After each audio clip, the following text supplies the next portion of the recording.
새벽기도에 나오신 여러분들을 주님의 이름으로 환영하고 축복합니다. 함께 샘물의 기도로 기도하도록 하겠습니다. 먼저 우리의 믿음을 고백합니다. 내가 여호와를 항상 내 앞에 모시며 그가 나의 오른쪽에 계심으로 내가 흔들리지 아니하리로다. 아멘. 우리의 생명이신 하나님, 오늘도 하나님의 은혜로운 돌보심 가운데 살게 하옵소서. 왕이신 하나님을 모시고 살아가는 귀한 하루가 되게 하시고 하나님과 동행하는 기쁨이 충만하게 하옵소서. 교회를 위해 기도합니다. 내가 주의 이름을 내 형제들에게 선포하고 내가 주를 교회 중에서 찬송하리라. 아멘. 우리를 주의 교회로 부르시고 세우신 예수님, 하나님의 살아계심이 선포되는 교회 되게 하시고 주의 아름다우신 이름을 높여드리는 교회가 되게 하옵소서. 드리는 예배마다 임재해 주셔서 하나님의 영광을 보게 하시고 기도에 풍성히 응답해 주옵소서. 가정과 목장을 위해 기도합니다. 보라, 형제가 연합하여 동거함이 어찌 그리 선하고 아름다운고. 아멘. 가족을 허락하신 아버지 하나님, 우리의 가정에 영적인 질서가 견고히 세워지게 하옵소서. 아버지들의 영적 권위를 세워주셔서 가족들의 필요를 살피며 섬기는 따뜻한 가장이 되게 하옵소서. 어머니들이 현숙한 여인으로서 역할을 감당하게 하시며 경건한 부모를 통해 자녀들이 하나님의 복을 이어받게 하옵소서. 목장 모임을 통해 가정들이 영적인 가족이 되게 하시고 서로를 돌아보며 섬기게 하옵소서. 다음 세대를 위해 기도합니다. 너는 청년의 때에 너의 창조주를 기억하라. 아멘. 다음 세대를 준비시키고 계신 하나님, 우리의 자녀들이 창조주 하나님을 고백하게 하옵소서. 여름에 진행되는 주일학교 사역들을 통해 자녀들이 예수님의 성품을 닮아가게 하시고 세상에서 하나님 나라를 살아가는 믿음의 세대로 세워지게 하옵소서. 청년들의 학업과 진로, 결혼과 취업 또한 인도해 주옵소서. 나라와 선교를 위해 기도합니다. 우주와 그 가운데 있는 만물을 지으신 하나님께서는 천지의 주제시니 손으로 지은 전에 계시지 아니하시고. 아멘. 온 세계를 보존하시고 통치하시는 하나님, 우리나라를 긍휼히 여겨주셔서 하나님의 기쁘신 뜻이 사회와 문화, 정치와 경제 모든 영역에 나타나게 하옵소서. 백신이 원활히 공급되어 집단 면역을 이루게 하시고 사회가 안정되게 하옵소서. 우리에게 허락하신 선교의 사명을 감당하여 어두운 세상을 비추는 빛이 되게 하옵소서. 오늘도 모든 샘물 성도들의 형편을 돌보아 주시고 동행해 주옵소서. 예수님 이름으로 기도하옵나이다. 아멘. 오늘 우리에게 주신 하나님의 말씀은 예레미야 41장 4절에서 18절까지의 말씀입니다. 저와 여러분이 교독에서 읽도록 하겠습니다. 그가 그다랴를 죽인 지 이틀이 되었어도 이를 아는 사람이 없었더라. 그때의 사람 80명이 자기들의 수염을 깎고 옷을 찢고 몸에 상처를 내고 손에 소재물과 유향을 가지고 세겜과 실로와 사마리아로부터 와서 여호와의 성전으로 나아가려 한지라. 느다냐의 아들 이스마엘이 그들을 영접하러 미스바에서 나와 울면서 가다가 그들을 만나 아히감의 아들 그다랴에게로 가자 하더라. 그들이 성읍 중앙에 이를 때에 느다냐의 아들 이스마엘이 자기와 함께 있던 사람들과 더불어 그들을 죽여 구덩이 가운데에 던지니라. 그 중에 10사람은 이스마엘에게 이르기를 우리가 밀과 보리와 기름과 꿀을 밭에 감추었으니 우리를 죽이지 말라 하니 그가 그치고 그들을 그의 형제와 마찬가지로 죽이지 아니하였더라.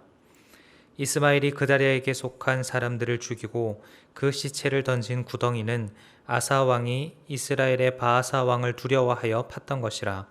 느다냐의 아들 이스마엘이 그가 쳐 죽인 사람들의 시체를 거기에 채우고 미스바에 남아있는 왕의 딸들과 모든 백성 곧 사령관 느부사라단이 아히감의 아들 그다랴에게 위임하였던 바 미스바에 남아있는 모든 백성을 이스마엘이 사로잡되 곧 느다냐의 아들 이스마엘이 그들을 사로잡고 암몬 자손에게로 가려고 떠나니라. 가레야의 아들 요하난과 그와 함께 있는 모든 군 지휘관이 느다냐의 아들 이스마엘이 행한 모든 악을 듣고 모든 사람을 데리고 느다냐의 아들 이스마엘과 싸우러 가다가 기브온 큰 물가에서 그를 만나매 이스마엘과 함께 있던 모든 백성이 가레야의 아들 요하난과 그와 함께 있던 모든 군 지휘관을 보고 기뻐한지라. 이에 미스바에서 이스마엘이 사로잡은 그 모든 백성이 돌이켜 가레야의 아들 요하난에게로 돌아가니 느다냐의 아들 이스마엘이 8사람과 함께 요하난을 피하여 암몬 자손에게로 가니라. 가레야의 아들 요하난과 그와 함께 있던 모든 군 지휘관이 느다냐의 아들 이스마엘이 아히감의 아들 그다랴를 죽이고 미스바에서 잡아간 모든 남은 백성 곧 군사와 여자와 유아와 내시를 기브온에서 빼앗아 가지고 돌아와서 애굽으로 가려고 떠나 베들레헴 근처에 있는 게롯 김함에 머물렀으니. 함께 읽겠습니다. 이는 느다냐의 아들 이스마엘이 바벨론의 왕이 그 땅을 위임한 아히감의 아들 그다랴를 죽였으므로 그들이 갈대아 사람을 두려워함이었더라. 아멘. 오늘 우리에게 주시는 하나님의 말씀은 죄입니다. 오늘 본문은 참 비극적인 사건들을 다루고 있는데요.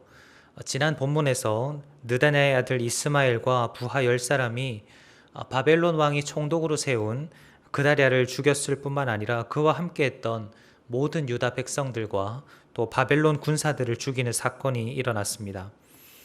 그런데 오늘 본문에서 이 사건이 여기에서 그치지 않고 여호와의 성전으로 나아가는 순례자 70명을 이 이스마엘이 살해하는 끔찍한 일이 일어나고 맙니다. 그리고 미스바에 남아있던 유다 민족들을 암몬 사람들에게로 포로로 넘기기 위해 끌고 가는데요. 어떻게 사람의 탈을 쓰고 그럴 수 있는가? 라는 생각이 들 정도로 이스마엘의 모습은 너무나 잔인하면서도 또 잔혹합니다.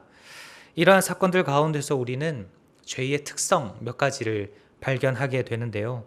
죄가 가지는 특성을 함께 살펴보면서 함께 경각심을 가지고 하나님 앞에서 우리의 삶을 점검하는 귀한 시간이 되기를 바랍니다. 먼저 첫째로 죄는 우리의 판단을 흐리게 만듭니다. 죄는 우리의 판단을 흐리게 만들어서 제대로 된 판단을 할 수 없게 만들고 우리로 하여금 무엇이 옳고 무엇이 그른지 그 가치를 상실하게 만듭니다. 오늘 본문에 나오는 이스마엘은 너무나 잔인하고도 끔찍한 일을 자행하는데요. 지난 본문에서 총독 그다랴를 암살하고 또 그다랴와 함께 있던 유다 사람들과 바벨론 사람들을 죽이고 심지어 오늘 본문에서는 여호와의 성전으로 나아가는 순례자 70명을 죽일 뿐만 아니라 미스바에 남아있던 시드기야 왕의 딸들과 또 모든 백성들을 암몬 자손들의 포로로 넘겨주기 위해 인질로 잡습니다. 이렇게까지 한 이유는 간단합니다. 이 이스마엘이 그다랴를 죽인 사실을 사람들이 모르게 하기 위해서였습니다. 그렇기 때문에 목격자가 될 만한 사람들, 이 사건을 입에 오르내릴 만한 사람들을 모조리 잡아 죽이거나 암몬의 포로로 내어주려고 한 것이죠. 그런데 여기서 이스마엘이 딱 한 번 예외를 둔 적이 있습니다. 그것은 8절에 보면 순례자 80명 중에 10명이 이스마엘에게 양식을 뇌물로 주었을 때입니다. 이스마엘에게 양식을 뇌물로 주겠다고 하자 이스마엘은 흔쾌히 이들의 목숨을 살려줍니다. 여러분, 양식과 사람의 생명, 이것을 감히 비교할 수 있겠습니까? 그런데 이스마엘이 이렇게 한 행동의 이유가 무엇일까요? 아마 추측컨대 이스마엘이 유다 사람들을 포로로 잡아서 암몬으로 데리고 가는 것을 보면 지금 이스마엘의 모든 관심은 잘 먹고 잘 사는 데 있는 것 같습니다. 암몬 왕의 입장에서 보면 바벨론 총독을 죽이고 인질까지 데리고 자기 나라로 망명하는 이 이스마엘이 너무나 고맙고 또 칭찬할 만한 인물이겠죠. 이스마엘도 그 사실을 노렸던 것 같습니다. 이 모든 사건들이 나중에 들통나게 되었을 때 인질들을 버려두고도 이 암몬 자손에게로 간 것을 보면 애초부터 암몬과의 모종의 거래가 있었던 것이 아닌가 생각됩니다. 이처럼 자기 자신의 먹고 사는 문제를 위해서 사람들을 죽이고 자기 동족들을 팔아먹는 이런 비상식적인 행동들을 한 이유가 무엇일까요? 바로 죄의 특성입니다. 죄는 우리의 판단을 흐리게 만들어서 우리가 보지 말아야 할 것들을 보게 만들고 반대로 우리가 보아야 할 것들을 보지 못하게 만듭니다. 그래서 성경은 죄인들을 가리켜서 어리석은 자 또는 우매한 자 등으로 표현하고 있는 것입니다. 그런데 여기서 한 걸음 더 나아가서 둘째로 죄는 또 다른 죄를 낳습니다. 죄가 우리 안에 들어와서 우리의 판단을 흐리게 만드니까 자꾸만 또 다른 죄에 빠지는 것입니다. 이스마엘이 처음부터 이 계획을 세웠던 것은 아닌 것으로 보입니다. 물론 그다랴 총독을 죽이고 그 주변의 인물들까지 죽이려는 그런 계획은 세웠을 수도 있지만 오늘 본문에 나타난 다소 의외적인 인물들, 이 70명의 순례자들까지 죽이리라고는 아마 생각하지 못했을 것 같습니다. 그런데 한번 죄를 짓기 시작하니까 그 죄로 인해서 또 다른 죄들이 잉태되는 것을 보게 됩니다.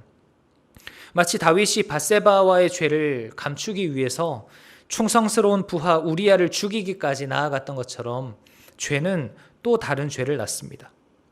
뿐만 아니라 내 죄로 인해서 내가 또 다른 죄를 짓기도 하지만 내 죄로 인해서 다른 사람도 죄에 빠지는 경우가 있습니다.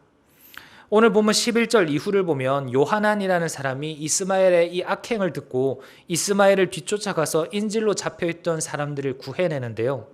그런데 17절을 보면 요하난이 다시 유다로 돌아가지 않고 애굽으로 가려 합니다. 이 판단은 심각한 실수이자 하나님 앞에서는 명백한 죄입니다. 겉으로 보면 요하난이 애굽으로 망명하는 것은 합리적인 판단 같습니다. 당시 고대 근동에서 바벨론의 막강한 군사력을 막아내고 자신들을 지켜줄 나라가 애굽 외에는 보이지 않았기 때문입니다. 그러나 이 판단은 바벨론 왕으로부터 유다를 지켜주시겠다는 그 하나님의 말씀을 신뢰하지 못하는 불신앙적인 모습이었습니다. 그런데 이런 잘못된 판단을 하게 만든 원인이 어디에 있습니까? 18절은 이렇게 기록합니다. 이는 느단의 아들 이스마엘이 바벨론의 왕이 그 땅을 위임한 아히감의 아들 그다랴를 죽였으므로 그들이 갈대아 사람을 두려워함이었더라. 이스마엘이 그다랴를 죽인 그 죄악이 어떤 영향을 끼칩니까? 요하난이 하나님의 말씀을 신뢰하지 못하고 오히려 바벨론 왕을 두려워하여서 애굽으로 망명하게 만드는 결과를 낳고야 마는 것입니다. 이처럼 죄는 자기 자신도 또 다른 죄를 짓게 만들지만 다른 사람도 죄를 짓게 만드는 무서운 중독성과 전염성을 가지고 있습니다. 그리고 셋째로 우리가 본문에서 발견하는 죄의 특징은 죄는 반드시 드러난다라는 것입니다. 조금 더 정확하게 표현하자면 하나님 앞에서 숨길 수 있는 죄는 없다라는 것입니다. 본문 4절은 이스마엘의 치밀함을 잘 보여주는데요. 그가 그다랴를 죽인 지 이틀이 되었어도 이를 아는 사람이 없었다라고 기록하고 있습니다. 그렇게 많은 사람들을 죽였고 심지어 한 나라의 총독을 죽였음에도 불구하고 이틀 동안이나 보안을 유지할 수 있었던 것은 이 이스마엘이 이 사실을 숨기는 일에 많은 노력을 들였기 때문입니다. 이스마엘의 이 계획은 소기의 목적을 달성하는 것처럼 보였습니다. 그러나 세상에 비밀은 없다라는 말처럼 이 사실도 결국 드러나게 되죠. 요하난과 군 지휘관들에게 이 사실이 들통나게 됩니다. 성경은 이 범죄 사실이 어떤 연유로 드러나게 되었는지는 밝히고 있지는 않지만 본문이 강조하는 것은 죄는 반드시 드러난다라는 것입니다. 보통 사람들은 죄를 저지를 때 공개적으로 저지르지는 않죠. 자신들의 죄가 드러나지 않도록 비밀리에 죄를 범합니다. 그리고 그 죄를 숨기기 위해서 온갖 노력들을 아끼지 않는데요.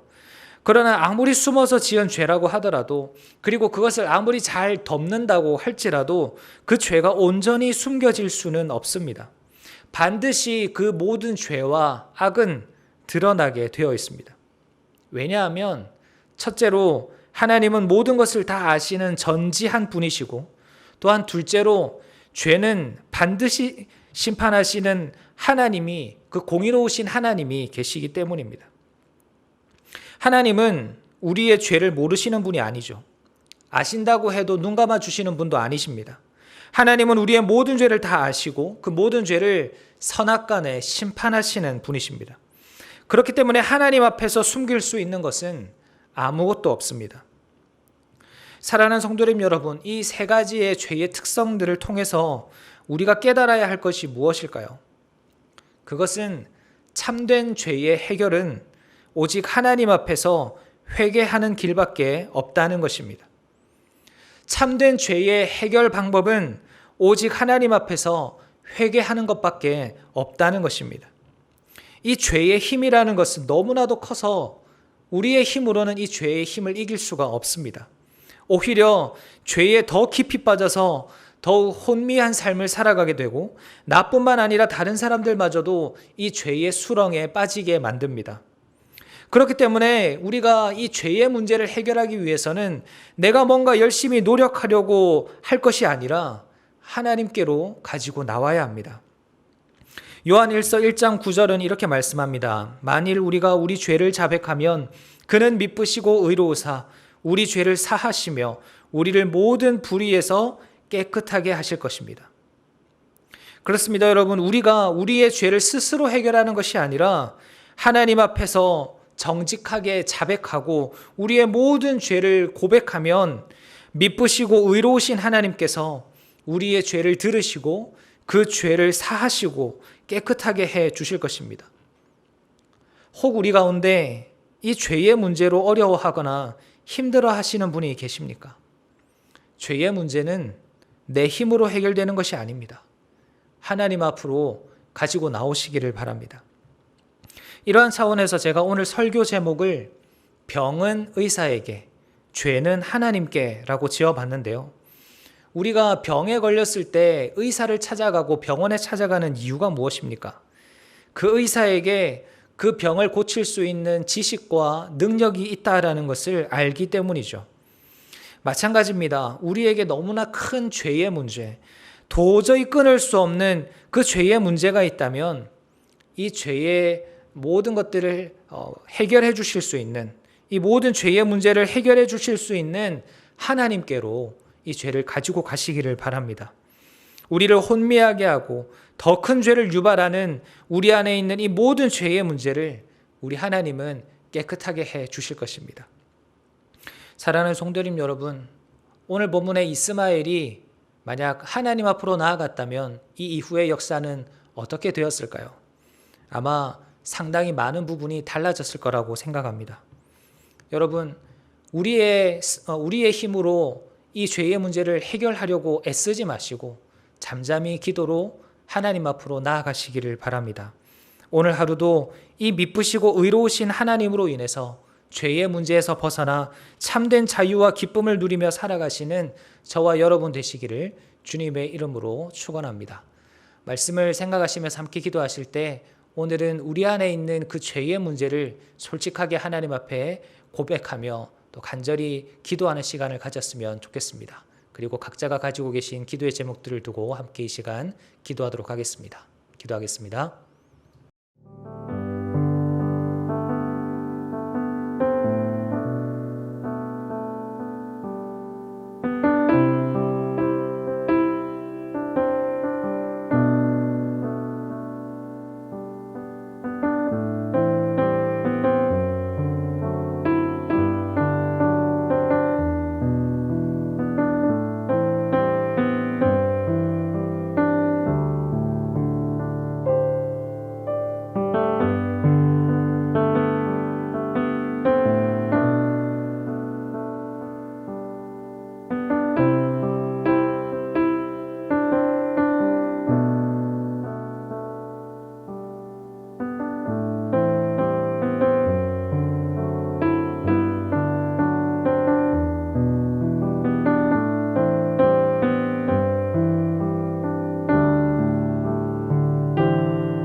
아멘.